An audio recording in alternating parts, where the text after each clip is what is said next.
ನಮಸ್ಕಾರ. ಇವತ್ತು FIR ಯಾವ ರೀತಿ ರಿಜಿಸ್ಟರ್ ಮಾಡ್ತಾರೆ, ಅದರ ಪ್ರೊಸೀಜರ್ಸ್ ಏನು ಅಂತ ಹೇಳ್ತೀನಿ. FIR ಅಂದರೆ ಫಸ್ಟ್ ಇನ್ಫಾರ್ಮೇಷನ್ ರಿಪೋರ್ಟ್. ನಾವು ಪೊಲೀಸ್ ಸ್ಟೇಷನ್ಗೆ ಹೋಗ್ಬಿಟ್ಟು ಒಂದು ಕಂಪ್ಲೇಂಟ್ ಕೊಟ್ಟಾಗ ಕಂಪ್ಲೇಂಟು ಬೇಲಬಲ್ ಅಫೆನ್ಸ್ ಆಗಿದೆಯಾ, ನಾನ್ ಬೇಲಬಲ್ ಅಫೆನ್ಸ್ ಆಗಿದೆಯಾ, ಅದು ಯಾವ್ಯಾವ ಸೆಕ್ಷನ್ ಅಡಿಯಲ್ಲಿ ಬರುತ್ತೆ ಅಂದ್ಬಿಟ್ಟು ಪೊಲೀಸವರು ಅದನ್ನು ಪರಿಶೀಲನೆ ಮಾಡಿ ಆ ಕಂಪ್ಲೇಂಟ್ನ ನಿಮಗೆ ಎನ್ಕ್ವೈರಿ ಮಾಡಿಬಿಟ್ಟು FIR ಮಾಡ್ತಾರೆ. FIR ಆಗಿದ್ದ 24 ಗಂಟೆ ಒಳಗಡೆ ಕನ್ಸರ್ನ್ ಕೋರ್ಟಿಗೆ ಹೋಗಿಬಿಟ್ಟು ಆ FIR ರಿಪೋರ್ಟು ಈ ರೀತಿಲಿ ಒಂದು ಕಂಪ್ಲೇಂಟ್ ಬಂದಿದೆ, FIR ಆಗಿದೆ ಅಂದ್ಬಿಟ್ಟು ಕೋರ್ಟಿಗೆ ಒಂದು ಇನ್ಫಾರ್ಮೇಷನ್ ತಲುಪಿಸ್ತಾರೆ. ಸೊ FIR ಮಾಡಿದಾದ್ಮೇಲೆ ಅಕ್ಯೂಸ್ಡ್ಗೆ ಏನಾದ್ರೂ ವಾರೆಂಟ್ ಇಶ್ಯೂ ಮಾಡಬೇಕಂದ್ರೆ ವಾರೆಂಟ್ ಇಶ್ಯೂ ಮಾಡ್ತಾರೆ. ಇದಾದ ನಂತರ ಎಲ್ಲಿ ಏನು ಘಟನೆ ನಡೆದಿರುತ್ತೋ, ಒಂದು ಅಫೆನ್ಸ್ ನಡೆದಿರುತ್ತೋ, ಒಂದು ಗಲಾಟೆ ನಡೆದಿರುತ್ತೋ ಆ ಜಾಗಕ್ಕೆ ಹೋಗ್ಬಿಟ್ಟು ಮಾಜರ್ ಮಾಡ್ತಾರೆ, ಮಾಜರ್ ರಿಪೋರ್ಟ್ ತೊಗೊಳ್ತಾರೆ.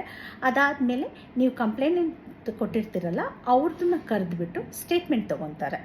ಯಾವ ರೀತಿಯಲ್ಲಿ ಆಯಿತು ಏನು ಅಂದ್ಬಿಟ್ಟು ನೀವೇನಾದ್ರು ವಿಟ್ನೆಸ್ ಪ್ರೊವೈಡ್ ಮಾಡಿದರೆ ವಿಟ್ನೆಸ್ ಸ್ಟೇಟ್ಮೆಂಟು ತೊಗೊಳ್ತಾರೆ. ಇದೆಲ್ಲ ಆದ ನಂತರ ಇದನ್ನೆಲ್ಲನೂ ಅಷ್ಟೇ ಅವರು ಎನ್ಕ್ವೈರಿ ಮಾಡಿ ಓಕೆ ಇದಕ್ಕೊಂದು ರಿಪೋರ್ಟ್ ಬರೀಲಿಕ್ಕೆ ಪೊಲೀಸ್ನವರಿಗೆ 60 ದಿನದಿಂದ 90 ದಿನಗಳ ಸಮಯ ಇರುತ್ತೆ. ಆ ಕನ್ಸರ್ನ್ ಅಫೆನ್ಸ್ ಏನಾಗಿದೆ ಅದನ್ನು ರಿಪೋರ್ಟ್ನ ಚಾರ್ಜ್ ಶೀಟ್ ಮಾಡಿಬಿಟ್ಟು ಕೋರ್ಟ್ ಕೊಡಲಿಕ್ಕೆ. ಈಗ ಇದು ಬಂದ್ಬಿಟ್ಟು ಕಾಮನ್ ಆಗಿರೋಂತಹ ಒಂದು FIR ರಿಪೋರ್ಟು. ಡೌರಿ ಹರಾಸ್ಮೆಂಟು ನಾನು ಯಾವ ರೀತಿಯಲ್ಲಿ ತೊಗೊಳ್ತಾರೆ, ಅದ್ರ ಪ್ರೊಸೀಜರ್ ಏನು ಅಂದ್ಬಿಟ್ಟು ನಾನು ಡೌರಿ ಹರಾಸ್ಮೆಂಟ್ ಬಗ್ಗೆ ನಾನು ಹೇಳಿದಾಗ ಹೇಳ್ತೀನಿ. Thank you.